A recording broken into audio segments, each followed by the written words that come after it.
عالم بيبا بيج مليان حيوانات بتتكلم، بس فين كل الناس؟ عمرك فكرت ليه مفيش بشر في عالم بيبا؟ النهاردة احنا هنتعمق في اللغز المثير ده عشان نكشف الحقيقة المفاجأة ورا اختفاء البشر من عالم بيبا.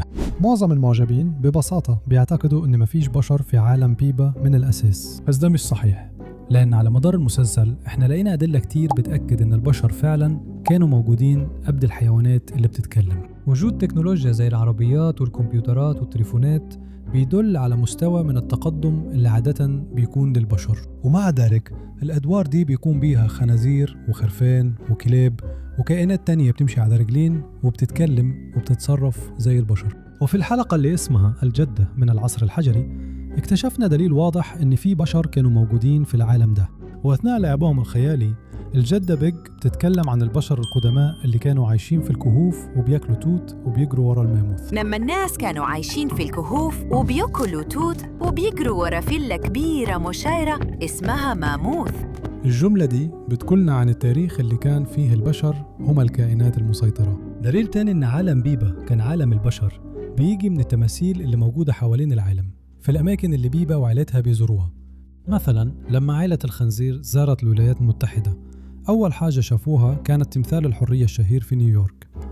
ووش التمثال التاريخي الكبير ده كان واضح أنه له ست عادية. في حلقة من الحلقات بيبا وجورج كانوا بيساعدوا جده خنزير يحفر في الجنينة بتاعته عشان يدوروا على حاجات قديمة. وجدوا خنزير لقى عملة تاريخية، لو قربنا منها هنلاقي عليها وش راجل فايكنج، وده إشارة للوقت اللي الشعوب النوردية غزت فيه إنجلترا من قرون كتير فاتت. ده معناه إن المنطقة اللي بيبا وعائلتها وأصحابها عايشين فيها كانت زمان مسكونة بناس عاديين، وغالباً كان فيها نوع من التجمع السكني. بنفس الطريقة في واحدة من الحلقات منشوف وحيد قرن بيقرأ كتاب، وعلى غلافه في 2 بشر عاديين، وده ممكن يكون بيحكي قصة زي روميو وجولييت أو أي قصة حب تانية. كل الدلائل دي بتشير لحاجة واحدة: العالم ده فيه بشر، أو على الأقل كان فيه.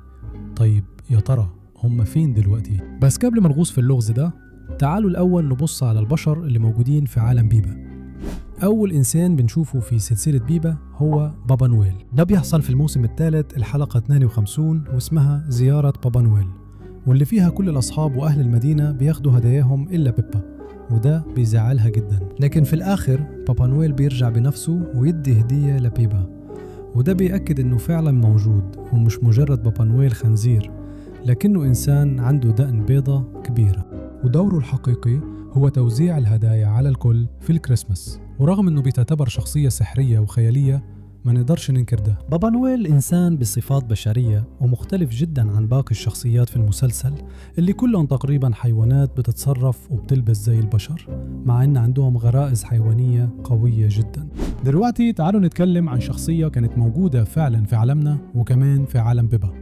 احنا بنتكلم عن الملكة إليزابيث، ملكة إنجلترا. ظهرت لأول مرة في حلقة اسمها الملكة، واللي وقتها كانت إشارة للملكة إليزابيث الحقيقية اللي كانت لسه عايشة وبتحكم بلد بيبا. في الحلقة دي الملكة قررت تكافئ أكتر واحدة بتشتغل بجد في إنجلترا كلها، واللي زي ما ممكن تكون خمنت هي الآنسة رابت. بعد كده الآنسة رابت راحت القصر الملكي وخدت معاها كل الأطفال من مجموعة اللعب بتاعت بيبا عشان يقابلوا الملكة. وبكده بنشوف إن مش بس الكائنات السحرية اللي على هيئة بشر هي اللي عايشة على كوكب بيبا، لكن كمان في بشر عاديين زي الملكة. وكمان أكتر من كده، من اللحظة دي بنتعلم إن في إنسانة عادية برضو هي ملكة الحيوانات زي بيبا وعائلتها وأصحابها. وده معناه إنه لو هي موجودة أكيد فيه بشر تانيين برضو، لأنه لازم يكون كان ليها أم وأب جابوها للدنيا. وآخر إنسان موجود في عالم بيبا هو القرصان. في حلقة مركز الشرطة عائلة الخنازير طلبت من الشرطة يدوروا على لعبة الديناصور بتاعت جورج اللي ضاعت، فجاب الضباط عائلة الخنزير لقسم المفقودات. ولما الضباط وروا عائلة بيبا كل الحاجات اللي عندهم في قسم المفقودات شفنا كنز قراصنة وسطهم. واحد من الضباط قال إنه غريب إزاي الكنوز دي اتثبت هناك من ناس كانوا فاكرين إنها ضاعت من صاحبها، ومع ذلك عمر حد ما طالب بيها. وفجأة قرصان بشري ظهر عند باب قسم الشرطة، وكان شكله ناوي يدخل، بس في آخر لحظة غير رأيه ومشي. ده منطقي فعلا، لأن الشرطة هيسألوه جاب الكنوز دي منين وهو مش هيلاقي إجابة. في الآخر القراصنة بيسرقوا كنوز، فكان ممكن يلاقي نفسه في السجن. يمكن عشان كده غير رأيه في آخر لحظة وما دخلش القسم. طيب لو البشر كانوا موجودين بوضوح وعايشين كويس في عالم بيبة، راحوا فين كلهم؟ ليه بقينا نشوف عدد قليل جدا منهم دلوقتي ومحصورين في أدوار معينة وكأنها رمزية؟ الإجابة ممكن تكون أكثر إثارة للاهتمام بكتير مما تتخيل. كتير من المعجبين يمكن ما يعرفوش، بس عالم بيبا بيج بيشبه قصة أعمق وأكثر تعقيداً وظلاما بشكل واضح. في نظرية مثيرة للاهتمام ممكن تكشف اللغز العجيب ده عن البشرية في سلسلة بيبا بيج. كل ده شكله جاي من كرتون اتعمل بواسطة 3 أصحاب وتأثر بحكاية موجودة في كتاب اسمه مزرعة الحيوان. القصة بتحكي عن حيوانات المزرعة زي الأبقار زي السيد بقرة والسيد ثور، والخرفان زي سوزي ووالدتها، وكمان الخيول والأرانب وحيوانات تانية. الحيوانات دي اتحدت وطردت صاحب المزرعة واستولت عليها لنفسها وبدأت تعيش من غير وجود البشر. وتخيل مين كان قائد الحيوانات دي؟ مفيش غير الخنازير. قادتهم كانوا الخنازير اللي كانوا أذكى الحيوانات كلهم زي بيبا وعيلتها. لو النظرية دي صح، يبقى في وقت من الأوقات حيوانات عالم بيبا عملوا ثورة وطردوا أغلب البشر من المدن وسيطروا على المجتمع لنفسهم. ده يفسر ليه بيشوف الحيوانات في مناصب سلطة وبيشغلوا المحلات وبيسوقوا العربيات وعموما بيتصرفوا كأنهم الفصيلة المسيطرة. الاستثناءات القليلة اللي بنشوفها زي الملك اللي بتمثل البلد وبابا نويل، شخصية سحرية يمكن قوية أو محبوبة زيادة عن اللزوم علشان يطردوا، والقراصنة اللي أغلبهم عايشين في البحر وممكن يكونوا كانوا صعب يتجاوبوهم وقت الثورة، ببساطة ما شاركوش في التمرد اللي فات. بس إيه رأيك لو الحقيقة أعمق من مجرد تمرد حيوانات؟ إيه رأيك لو عالم بيبا بيج مش بس نتيجة تمرد لكن لمحة من مستقبل بعيد؟ تخيل وقت لما البشر زيهم زي الديناصورات بقوا من الماضي.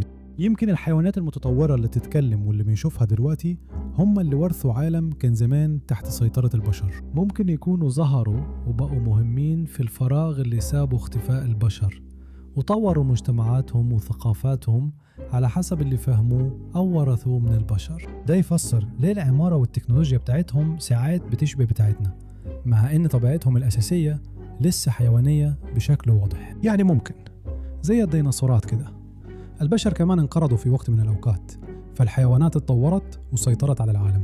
وظهور شخصيات زي سانتا كلوز والملكة بشكل نادر ممكن يتفسر بالطريقة دي، مش كبشر معاصرين لكن كأنهم كائنات أسطورية أو خرافية تقريبا، ويمكن حتى يكونوا آخر نوعهم ومتمسكين بتقاليد من عصر منسي.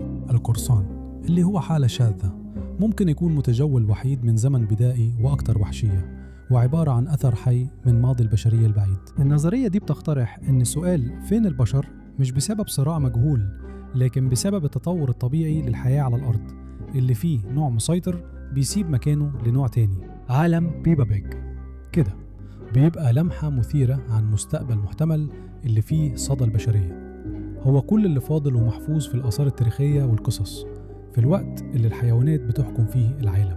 يعني يا ترى عالم بيبا هو عالم ما بعد نهاية العالم والبشر اختفوا وبقوا جزء من التاريخ، ولا هو مجرد بعد موازي فريد من نوعه؟ انت شايف ايه اللي حصل؟ قول لنا رأيك في التعليقات تحت.